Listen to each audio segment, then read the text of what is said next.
Movie briefing channel पर आपका स्वागत है। आज मैं आपके लिए Jack the giant slayer movie की स्टोरी लेकर आई हूँ। Movie story British fairy tales पर बेस्ड है। मूवी आपको रोलर कोस्टर राइड पे ले जाएगी। मूवी एक्सप्लेनेशन एंड तक जरूर देखें और प्लीज वीडियो को लाइक जरूर करें। मूवी स्टोरी में जैक खेतों में रहने वाला एक साधारण लड़का एक प्रिंसेस को जायंट्स की दुनिया से बचा लाता है। चलिए मूवी की स्टोरी ब्रीफिंग स्टार्ट करते हैं। जैक नाम का एक छोटा बच्चा दिखाया जाता है। वो अपने फादर से लेजेंड किंग एरिक की कहानियां सुनना बहुत पसंद करता है। एरिक ने अपनी मैजिकल क्राउन के साथ जायंट्स को हरा दिया था जो बहुत बड़ी गिनती में थे। वहीं क्लॉयस्टर की प्रिंसेस इजाबेल भी दिखाई जाती है। वो भी अपनी माँ से एरिक की कहानियां सुनती रहती है। इजाबेल की माँ उसे बताती है कि इजाबेल इसी किंग एरिक के खानदान से है। इन कहानियों में बताया गया है कि जायंट्स कैसे इंसानों की दुनिया में आ गए थे। मॉन्क्स ने हेवन तक जाने के लिए मैजिक बीन्स बनाए और इन बीन से एक बहुत बड़ा बीन स्टॉक तेजी से बढ़ने लगा और सीधा इन जायंट्स की दुनिया में पहुंच गया। मॉन्क्स जब हेवन तक जाने के लिए इस पर चढ़ने लगे और वहां जाकर उन्होंने देखा हेवन और अर्थ के बीच भी एक दुनिया है जिसमें ये जायंट्स रहते हैं। अब जायंट को भी इन छोटे इंसानों की दुनिया का पता चल गया था और वो नीचे उतर आए। नीचे आते ही उन्होंने धरती पर तबाही मचा दी और इंसानों को मारना और खाना शुरू कर दिया। ये देखकर किंग एरिक ने मॉन्क्स की हेल्प से एक जायंट के दिल से मैजिकल क्राउन बनाया और पहन लिया।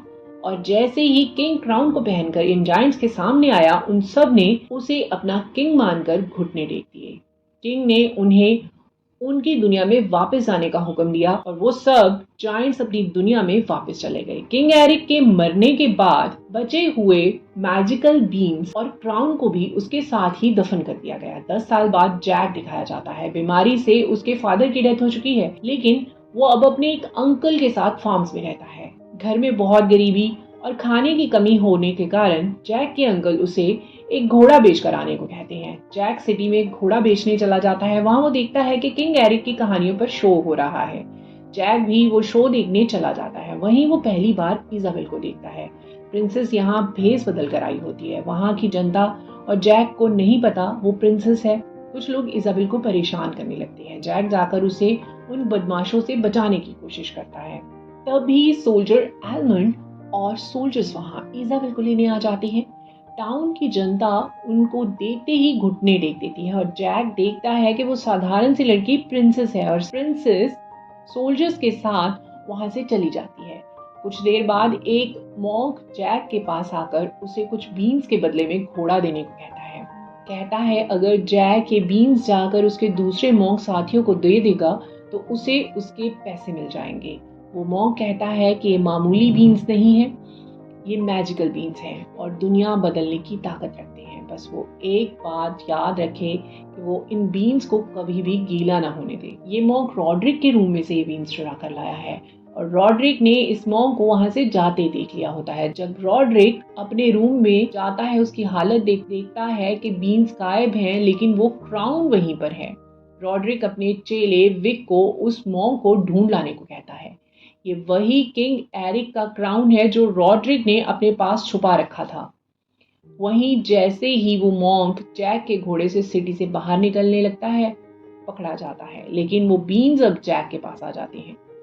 वहीं क्लॉयस्टर दिखाया जाता है। वहां प्रिंसेस अपने फादर ब्रैमवेल के साथ झगड़ रही है। किंग इजाबेल की मर्जी के खिलाफ उसकी शादी उसकी एज से डबल एज के रॉड्रिक से करने वाले हैं। इजाबेल बहुत खूबसूरत, ब्रेव और एडवेंचर पसंद करने वाली लड़की है। वो अभी शादी नहीं करना चाहती, लेकिन उसके फादर उसकी बात नहीं मानते। इजाबेल नाराज होकर वहां से चली जाती है। वहीं रॉड्रिक उस मॉन्क से बीन्स के बारे में पूछता है। मॉन्क कुछ नहीं बताता। रॉड्रिक उस मॉन्क को मार देता है। जैक दिखाया जाता है। उसे उसके अंकल से बहुत डांट पड़ रही है। जैक बीन्स के बदले में घोड़ा दे आया है। अंकल गुस्से में वो बीन्स फेंक देते हैं और जैक उन बीन्स को उठाने लगता है। तभी एक बीन वहां से नीचे गिर जाता है और उस एक बीन को जैक देख नहीं पाता। इजाबेल रात को अपने घोड़े से क्लॉयस्टर से छुपकर निकल आती है और अचानक तूफान शुरू हो जाता है। पास के एक कॉटेज में लाइट जलती देख वहां चली जाती है। ये जैक का कॉटेज होता है। जैक इजाबेल को पहले सिटी में देख चुका है तो उसको पहचान लेता है। दोनों को सेम स्टोरीज पढ़ने में इंटरेस्ट होता है, तो जैक इजाबेल को जायंट्स ऑफ कैंटुआ की बुक देता है। वहीं वो नीचे गिरे बीन तक बारिश का पानी जाने लगता है और बीन में से रूट्स निकलने लगते हैं और देखते ही देखते वो बीन स्टॉक घर के बीच में से बढ़ने लगता है। जैक इजाबेल को निकालने की और खुद उसके साथ रहने की बहुत कोशिश करता है, लेकिन गिर जाता है और बेहोश हो जाता है। प्रिंसेस कॉटेज के साथ आसमान में पहुंच जाती है। जैक को जब होश आता है, किंग अपने सोल्जर्स के साथ वहां आ गया होता है। जैक से पूछता है कि उसके पास प्रिंसेस का रिस्ट ऑर्नामेंट क्या कर रहा है। जैक को कुछ नहीं पता होता, वो बस बताता है कि प्रिंसेस उसके घर में है और घर आसमान में। अब किंग की बेटी को वहां से लाने के लिए टीम बनाई जाती है। रॉड्रिक और एलमंड सोल्जर्स के साथ इस बीन स्टॉक पर चढ़ना स्टार्ट कर देते हैं। जैक भी किंग से उनके साथ जाकर प्रिंसेस को बचाने की परमिशन ले लेता है। बीन स्टॉक पर चढ़ते चढ़ते सोल्जर्स बहुत आगे ऊंचाई पर पहुंच जाते हैं और रात हो जाती है। बारिश होने लगती है। सब सोल्जर्स एक सेफ्टी रोप के साथ खुद को बांध लेते हैं और ऊपर चढ़ने लगते हैं। उनमें से एक का हाथ फिसल जाता है और 5 सोल्जर्स नीचे लटकने लगते हैं। रॉड्रिक अपने चमचे विक को उनकी हेल्प करने से मना करता है और अपने ही साथियों की रस्सी काटने को कहता है। विक रस्सी काट देता है और सब नीचे गिर जाते हैं। खुद से ऊपर जा रहे एलमंड के पूछने पर कहता है कि रोप टूट गया था और सब नीचे गिर गए हैं। अब ऊपर पहुंचने पर उन्हें जैक का घर दिखाई देता है, लेकिन वहां इजाबेल नहीं होती। रॉड्रिक और विक जैक को डराकर उससे बीन्स ले लेते हैं और उसे कहते हैं कि ये बीन्स के बारे में वो किसी और को ना बताए और धमकी देते हैं अगर वो किसी को भी बताएगा तो वो लोग उसके अंकल और उसे मार देंगे। लेकिन जैक एक बीन को छुपाकर अपने पास रख लेता है। कुछ देर बाद एक पेड़ पर एक निशान देखकर एलमंड कहता है कि ये जरूर इजाबेल ने बनाया होगा। उन साइंस को देखते देखते वो लोग आगे बढ़ने लगते हैं। रास्ते में जैक को वही बुक मिलती है जो उसने इजाबेल को दी थी। अब वो श्योर हो जाते हैं कि वो बिल्कुल ठीक रास्ते पे जा रहे हैं। उनके पास खाने के लिए कुछ नहीं होता क्योंकि खाने का सामान उन सोल्जर्स के पास था जो नीचे गिर गए हैं। कुछ आगे जाकर जैक, एलमंड और क्रॉ को कुछ शीप दिखाई देती हैं। उन्हें पकड़ने के लिए पानी में चले जाते हैं और एक जानवरों के ट्रैप में फंस जाते हैं। अब एक बहुत बड़े जायंट की एंट्री होती है। वो छोटे इंसानों को खुशबू से पहचान लेता है। एलमंड और क्रॉ को पकड़ लेता है।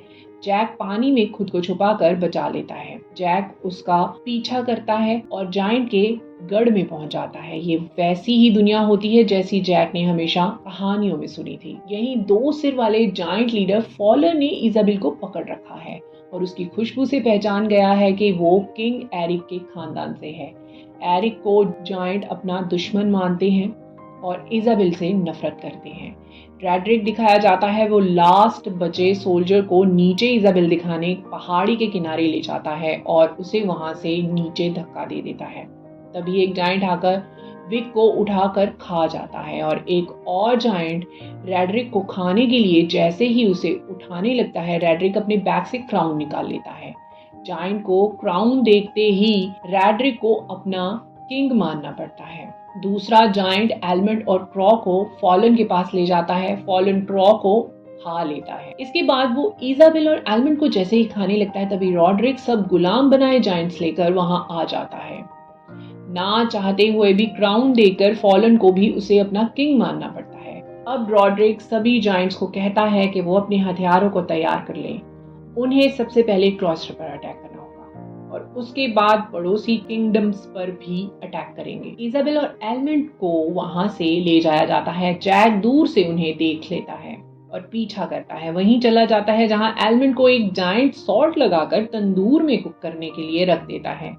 चॉपिंग करने के बाद जायंट इजाबेल को भी उसी तरह चॉप करने के लिए उठा लेता है, लेकिन जैक किचन के एक नाइफ से उस जायंट के गले पर वार कर देता है और जिससे वो मारा जाता है। अब जैक, इजाबेल और एलमंड वापस अपनी दुनिया में जाने के लिए बीन स्टॉक के पास जाते हैं, लेकिन वहां के जाने के रास्ते में एक जायंट सो रहा होता है। जैक उस सो रहे जायंट के मुंह में मधुमक्खियां डाल देता है और वो जायंट उनसे बचते एज से नीचे गिर जाता है और नीचे किंग ब्रैमवेल ये जायंट को देखता है, सब समझ जाता है और बीन स्टॉक को काटने का ऑर्डर दे देता है। एलमंड वहीं रुक जाता है और इजाबेल और जैक को वहां से जाने को कहता है। कुछ देर बाद रेड्रिक और जायंट्स वहां पहुंच जाते हैं। एलमेंट रेड्रिक के साथ फाइट करता है और रेड्रिक मारा जाता है। एलमेंट के क्राउन तक पहुंचने से पहले ही फॉलन उसका क्राउन उठाकर उसे अपनी फिंगर्स में पहन लेता है। वहीं नीचे किंग बीनस्टॉक को कटवा देता है और बीनस्टॉक नीचे गिरने लगता है। एलमेंट जल्दी से बीनस्टॉक पर लटक जाता है। किसी तरह तीनों बीनस्टॉक से नीचे अपनी दुनिया में वापस पहुंच जाते हैं। जायंट्स कुछ नहीं कर पाते, लेकिन अब उन्हें वो बीन्स मिल जाते हैं जो रेड्रिक ने जैक को डरा कर उससे ले लिए थे। बीन्स को पानी में फेंककर जायंट्स बीनस्टॉक से नीचे की तरफ लटक जाते हैं और जिससे बीनस्टॉक धरती की तरफ ग्रो होने लगता है। जैक ये देख लेता है और घोड़े पर जाकर किंग को जल्दी क्लॉइस्टर में जाने को कहता है।